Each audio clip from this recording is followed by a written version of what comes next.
हाँ, good morning बाबू। Class 9 ध्यान दो। कल जो हम लोगों ने पढ़ा था why do we need a constitution, उसी का मैं वीडियो अभी भेज रहा हूँ। और इस सेक्शन में जहाँ बड़े स्तर के कंटेंट तुमको दिखाई देंगे वहाँ 1 से 2 क्लास तुमको सेल्फ से करने के लिए हो सकता है। इसके बाद ही मैं वीडियो भेजूँगा, ठीक है। क्योंकि पहले वीडियो भेज देने से ना आपका सेल्फ से जो लर्न करने की जो कैपेबिलिटी होती है वो प्रभावित हमारा होता है। तो हमेशा इस बात का ध्यान रखना है कि जब कभी भी इंटेंसिव स्टडी करने के लिए आपको कन्विंस किया जाता है तो आप इस चीज़ को ना गंभीरता से लें, है ना, चीज़ों को समझने का प्रयास करें। तो चलो यहाँ हम लोग प्रारंभ करते हैं। अब why do we need a constitution, चूँकि ये छोटा था तो कल तुम लोगों ने किया भी था। कुछ बच्चों को जैसे प्रॉब्लम आया था, जैसे ऑपरेशन जो होता है हमारे सोशल ऑपरेशन, सामाजिक जो दमनात्मक कार्रवाई हमारी होती है समाज में, ये देखने को प्राय मिलता है। जैसे दक्षिण अफ्रीका वाली कहानी से ही प्रारंभ कर रहा। तो देखो, सबसे पहले इस कहानी को रिकॉल करना बहुत ज़रूरी होता है।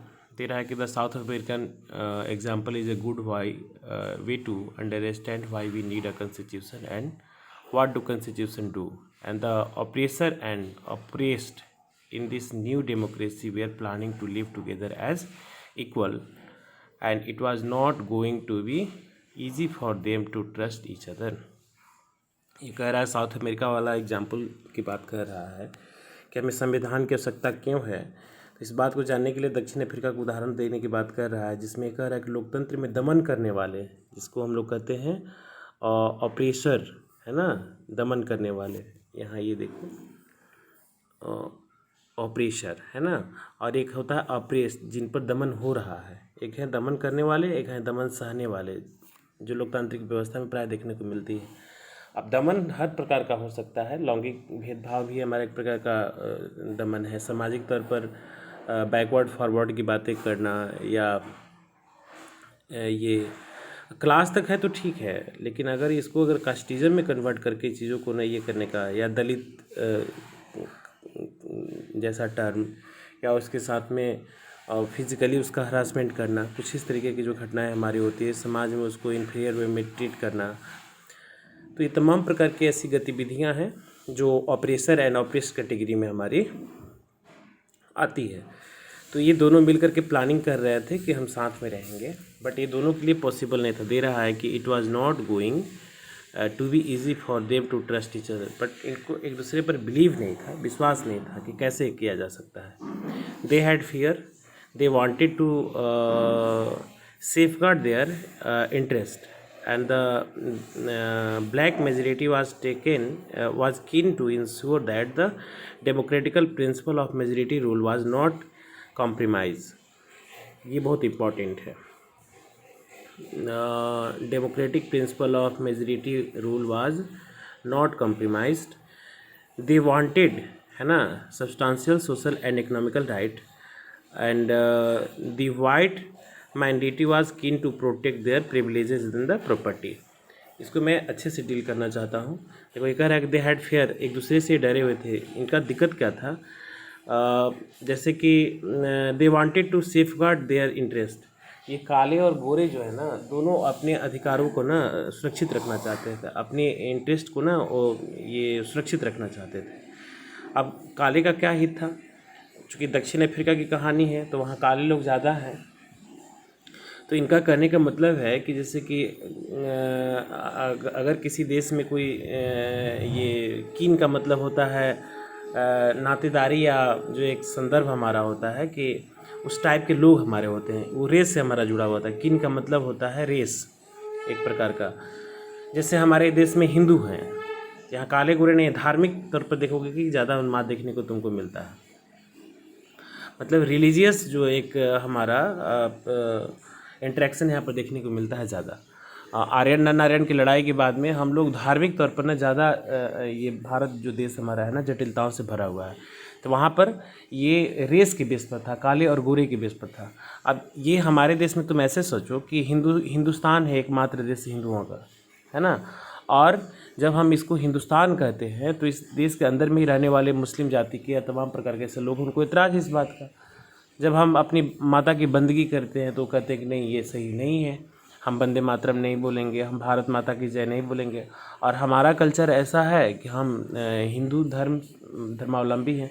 तो हमारे देश में भी एक ऐसा वर्ग है, चाहे हम विश्व हिंदू परिषद की बातें करें, चाहे राष्ट्रीय स्वयंसेवक संघ की बातें करें, या ऐसी बहुत सारी दक्षिणपंथी पार्टियां हैं, राइटिस्ट मूवमेंट वाली पार्टियां, जिसमें बीजेपी का भी नाम आता है, जिसमें हिंदुत्व का ना प्रमोट करने की बात होती है।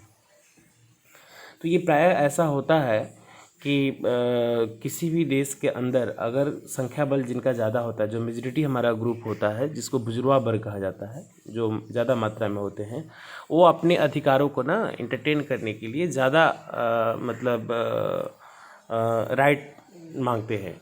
तो यहाँ देखो, ये देवी राय काले लोगों की कहानी मैं तुमको कन्विंस कर रहा हूँ कि काले the black majority was keen to sure that the democratical principle of majority. ये कहते थे कि लोकतंत्र का जो हमारा बहुसंख्यकवाद का जो नारा है ना, ये कमज़ोर नहीं होने देंगे। And rule was not compromise, और इससे हम कम्प्रोमाइज़ नहीं कर सकते हैं। They wanted substantial social and economical right. वो चाहते थे कि मेरा देश है, काले लोगों का देश है, तो हमको ज़्यादा, सब्सटेंशियल का मतलब होता है हमारा ज़्यादा अधिकार, बहुत सारे अधिकार हमारे उनको मिलना की ऐसा उम्मीद लगाए बैठे थे। जबकि दूसरी तरफ गोरे लोग जो थे, वाइट माइनॉरिटी, ये कम संख्या में थे। अब ये थोड़ा डोमिनेंट तो थे ही, कम संख्या में होने के बावजूद भी वहाँ के बहुसंख्यकों को टॉर्चर करना और वहाँ के संविधान को पलटना या वहाँ के लोगों को अधिकार छीन लेना, तो ये अपने आप में तो बहुत बड़ा। और केवल इस बात से गोरे और काले का संदर्भ हमारा है कि गोरे हैं तो श्रेष्ठ हैं, काले तुम आए हो तो नौकर चाकर का काम करो। ये ऐसी मानसिकता उनके अंदर में, जिसको हम लोग सुपीरियरिटी एंड इन्फीरियरिटी कॉम्प्लेक्स कहते हैं। कुछ ऐसी मानसिकताएं व्यक्ति के अंदर में पैदा हो जाती है कि वो हमेशा अपने आप को ना विशिष्ट समझने लगता है ना। तो उससे वैसे मानसिकता को ना हम लोग सुपीरियरिटी कहते हैं, ठीक है, जिसको अति विशिष्ट महत्वाकांक्षा वाले ग्रुप में अपने आप को रखता है। और एक कैटेगरी ऐसा भी हो जाता है, जैसे मान लो कि शकल सूरत अच्छी नहीं है, काले हैं, जॉब प्रोफेशन अच्छा नहीं है, तो बिना मतलब का अनावश्यक तौर पर भी ना अपने आप को ना वो छोटा समझने लगता है, जिसको हम लोग इन्फीरियर कहते हैं। तो इसी मानसिकता के आधार पर इनका था। और ये वाइट वाले का जो इंटरेस्ट था वो था कि जो स्पेशल हमारे प्रिविलेजेस थे, उनके जो विशेष अधिकार उनको प्राप्त हुए थे, और उनकी जो प्रॉपर्टी थी हमारी, वो मतलब ये प्रभावित ना हो, ये उनको डर था ऐसा, ठीक है। तो नेक्स्ट देखो अगले में जो ये क्या हो रहा है ये लोग का। नेक्स्ट टर्म में बोल रहा है कि हाँ, ये नेक्स्ट पैराग्राफ देखो। After long negotiation both parties agree to compromise. लंबे बहस के बाद में बातचीत चली, इसके बाद में दोनों पक्ष जो थे ना आपस में समझौता करने के लिए तैयार हो गए। गोरे लोगों का प्रपोजल था कि बहुमत के शासन का सिद्धांत और एक व्यक्ति एक वोट को मान लिए। बोले चलो ठीक है, तुम्हारा देश है तो तुम ये जो मेजॉरिटी वाला कंसेप्ट अप्लाई कर रहे हो, इसमें यहाँ देखो the white agree to the principle of majority rule, है ना, and that at 1 person 1 vote। इन्होंने बोला कि ठीक है, आपका देश है तो मैं एक वोट, एक व्यक्ति के सिद्धांतों को मैं अडॉप्ट करता हूँ। इवन जो बहुसंख्यकवाद का संदर्भ है वो भी मैं इसको एक्सेप्ट करने के लिए तैयार हूँ। और ये कह रहे कि वे गरीब लोगों और मजदूरों के बुनियादी अधिकारों पर भी सहमत हो गए। बोले कि ठीक है, जो गरीब हैं उनके भी अधिकारों की रक्षा की जाएगी, जो मज़दूर हैं उनके भी जो बेसिक हमारे जो फंडामेंटल राइट्स दिए जाते हैं उसको भी हम एक्सेप्ट करते हैं। अश्वेत लोग को भी इस बात पर सहमत होने के लिए विवश किया गया कि सिर्फ बहुमत के आधार पर सारे फैसले ना हो। मतलब ऐसा ना हो कि अब बहुसंख्यकवाद को मैंने मान लिया, मैंने 1 person 1 vote 1 value को मान लिया, तुम ऐसे ऐसे मतलब कानून लाते रहो या उसमें परिवर्तन लाते रहो जो कि गोरे के लिए खतरा पैदा ना हो जाए। तो आपको भी फ्लेक्सिबली बिहेव करना होगा। ये गोरे की तरफ प्रपोजल था कालों के लिए।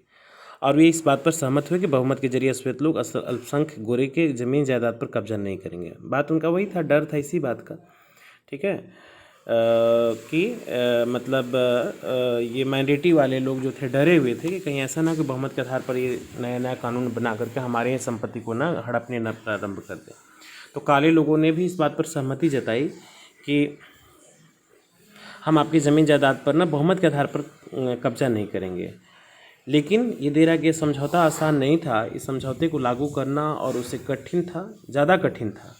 इसे लागू करने के लिए पहली ज़रूरत थी कि एक दूसरे पर बिलीव किया जाए, है ना। इसमें यहाँ देखो दे रहा है ये सबसे बड़ा प्रॉब्लम था कि how was this compromises going to be implement, इसको कैसे लागू किया जाए। Even it they manage to trust each other, what was the guarantee that trust will not be broken in future. इनको इस बात का डर था, एक दूसरे पर विश्वास, ट्रस्ट जिसको कहते हैं ना हम लोग, बिलीव नहीं हो पा रहा था कि इसकी क्या गारंटी है कि भविष्य में इसको न तोड़ा जा सके हमारा। ऐसा स्वाभाविक था, गोरे लोगों को इस बात की चिंता थी कि कहीं काले ज़्यादा संख्या में हैं तो ये कुछ बहुमत के आधार पर ऐसे फैसले लेना प्रारंभ कर देंगे तो हमारी हितें जो है ना प्रभावित हो जाएगी। तो डर भी स्वाभाविक है। जैसे हमारे अपने देश के अंदर में देखो, मुसलमान लोग हमेशा नया नया बखेड़ा खड़ा करते रहता है कि हम हिंदुओं के नहीं मानेंगे, ये नहीं करेंगे, वो नहीं करेंगे। अभी वर्तमान में बाबरी मस्जिद वाला कंडीशन है कि हम संख्या में कम हैं तो हमारे साथ ये लोग ज़्यादतियाँ कर रहे हैं, ऐसा। तो देखो इसमें दे रहा है कि the only way to build and maintain trust in such a situation is to write down some rules of the game that everyone would abide by. These rules lay down how to rulers are to be chosen in future. इसमें कह रहा है कि ऐसी स्थिति में भरोसा बनाने और बरकरार रखने के लिए एक तरीका ईजाद किया गया। जो बातें तय हुई थी इसमें ये है कि इसको लिखा जाए, लिखित तौर पर तैयार कर लिया जाए जिसमें सभी लोगों पर मानने की बाध्यता रहे, है ना, जिसको संविधान कहा जाता है। संविधान का मतलब बराबर। ये चूजन इन फ्यूचर, उसमें प्रपोजल क्या रखा गया कि जो भविष्य में, मतलब इन फ्यूचर, यहाँ देखो दे रहा है कि दिज रूल्स डाउन, इसको अंडरलाइन कर देता हूँ, these rules lay down how to the rulers are to be chosen in future. भविष्य में इनकी ये कैसे चुनाव किया जाए शासकों का। These rules are determine what the elected government are empowered to be do and what they can not do. इसके बाद में तय हुआ कि चुनी हुई सरकार जो है क्या कर सकती है और क्या नहीं कर सकती है। यानी कि यहाँ देखो what the elected government are empowered to do, क्या कर सकती है और क्या नहीं कर सकती है, इसका भी एक लिमिटेशंस हमारा होना बहुत ज़रूरी है। तो सरकार बहुत शक्तिशाली चीज़ होती है, वो अपने स्तर से मनमानी करने लगेगी तो फिर बहुत दिक्कत होने लगेगी। और दे रहे कि ये लिखित रूप में मौजूद होता है और लिखित नियमों का ना नागरिकों के अधिकार भी होते हैं। इसी में जो नागरिकों को भी अधिकार प्रदान किए जाते हैं उसको भी इसमें समाहित किया जाता है। पर ये नियम तभी काम करेंगे जब जीत कर आने वाले लोग इन्हें आसानी से और मनमाने ढंग से न बदलें। अब ऐसा ना हो कि संविधान में कोई चीज़ों को ना इम्प्लीमेंट करने के लिए बार बार बदलाव करना पड़े। और देखो हमारे देश की जैसा ही अन्य देशों की भी संवैधानिक व्यवस्था है कि संविधान को बदलने के लिए सबकी सहमति का होना हमारा बहुत ज़रूरी है। जैसा ही वर्तमान में आरक्षण को लेकर के हो रहा है, हमारे देश के अंदर भी रिजर्वेशन को लेकर के बहुत सारा है तौबा मचा हुआ है। रिजर्वेशन 10 सालों के लिए आया था लेकिन रिजर्वेशन अभी तक समाप्त नहीं हुआ। और रिजर्वेशन से होता क्या है कि इन्फीरियर क्वालिटी के बच्चे जो हैं मेडिकल में, आईआईटी में और तमाम प्रकार के ऐसी चीज़ों में चले आते हैं। जो क्वालिटी है, क्रीम क्वालिटी, वो बाहर रह जाता है, बाद में कुंठा का शिकार हमारा हो जाता है। लेकिन पता नहीं अभी देश के अंदर में कब तक चलेगा, लेकिन इसको संवैधानिक व्यवस्था के तहत ही बदलाव हमारा किया जा सकता है, ठीक है, जिसमें कॉन्स्टिट्यूशनल रिफॉर्म्स एक्टिविटी हमको उसको मानते हैं। हाँ,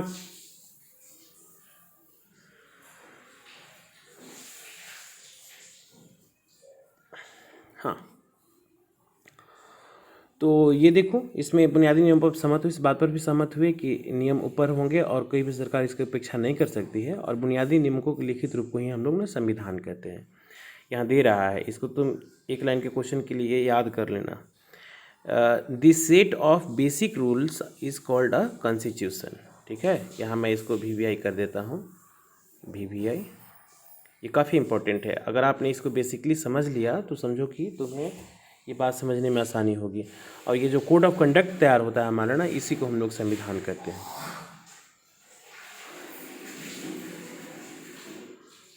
नेक्स्ट है अगला जो है, constitution making is not unique to South Africa. ऐसा नहीं है कि मतलब ये दक्षिण अफ्रीका की ही एक मतलब यूनिक क्वालिटी था, खासियत था। ये हर देश में अलग अलग समूहों के लोग रहते हैं। संभव है कि उनके रिश्ते दक्षिण अफ्रीका के गोरे और काले जितने कटुतापूर्ण तो ना हो, पर दुनिया भर के लोगों में विचारों और हितों में फ़र्क रहता है।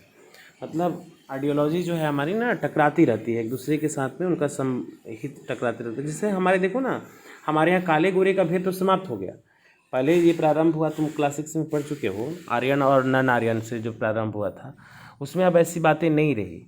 साउथ इंडिया, ये नॉर्दर्न इंडिया, सब मतलब इनमें से सामूहिक रूप से देखा जाए तो पूरे इंटीग्रेटेड इंडिया का रिप्रेजेंटेशन हमारा होता है।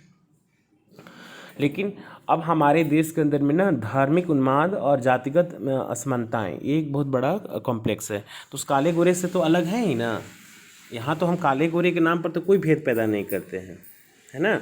लेकिन जब हमारे देश में धार्मिक तौर पर देखा जाता है तो हिंदू, मुस्लिम, सिख, ईसाई कहते तो हैं कि आपस में भाई भाई, लेकिन मुसलमानों को कहीं ना कहीं उनके कृत्यों का मजाक उड़ाते हैं, या वो लोग हमारे धार्मिक कृत्यों का मजाक उड़ाते हैं, या हमारे देश के अंदर ही जो ऊंची जाति नीची जाति का जो संदर्भ है, या किसी को इन्फीरियरली ट्रीट करना, ये कितना गंदा बात है, इसके तुम समझ सकते हो। ठीक है, तो ये सब आपसी आइडियोलॉजी हो जिसमें वो टकराव हमारा होता है। यह बात सिर्फ सरकारों पर ही लागू नहीं होती है। हर सरकार संगठन ये दे रहा है कि गोरे और काले जितना फर्क पड़ता हो, और लोकतांत्रिक शासन प्रणाली में हो या ना हो, दुनिया के सभी देशों में बुनियादी नियमों की जरूरत का होना बहुत आवश्यक है। जबकि हर संगठन का एक कायदा कानून होता है। मैंने क्लास में जब कभी तुम लोग कॉन्स्टिट्यूशन पढ़ाता हूँ तो उसमें इस बात के जिक्र करता हूँ कि हम लोग का जो डायरी है, नहीं समझे, स्कूल डायरी जो होती है वो हम लोग के अपनी स्कूल की एक संविधान है। वो एक ऐसी व्यवस्था बनाई गई है कि उसमें आम और ख़ास सब इक्वली ट्रीट किए जाएंगे, और उस जो कोड ऑफ कंडक्ट को जो फॉलो नहीं करेगा, चाहे वो टीचर हो या वो ये स्टूडेंट हो या कोई अन्य हो, तो उसके ऊपर में ना कार्रवाई की जाती है। कारण बताओ नोटिस जारी किए जाते हैं, सो कॉज नोटिस किए जाते हैं, या हर एक व्यक्ति के ना अधिकारों की रक्षा होती है। टीचर्स के भी एक अपने अधिकार हैं, उसको उससे ज़्यादा वो आगे नहीं बढ़ सकता है। स्टूडेंट को भी अधिकार है, जिसमें स्कूल के नियमों को अगर तोड़ेगा तो उस पर भी कार्रवाई हमारी होगी। तो इसमें दे रहा है कि ये द वर्ल्ड पीपल, इसको देख लेना, the world need to have this basic rules and this applies not just to the government. केवल सरकार पर ही अप्लाई हमारा नहीं होता है। Any association needs to have the constitution, it would be club in your area, a cooperative society, है ना, और a political party, that all need a constitution. तो अभी इसमें एक डूइंग ए लर्निंग एक्टिविटी दे रहा है कि अपने आसपास की चीज़ों को अप्रोच करो, कोई कोऑपरेटिव सोसाइटी को देखो, कोई पॉलिटिकल पार्टी को देखो।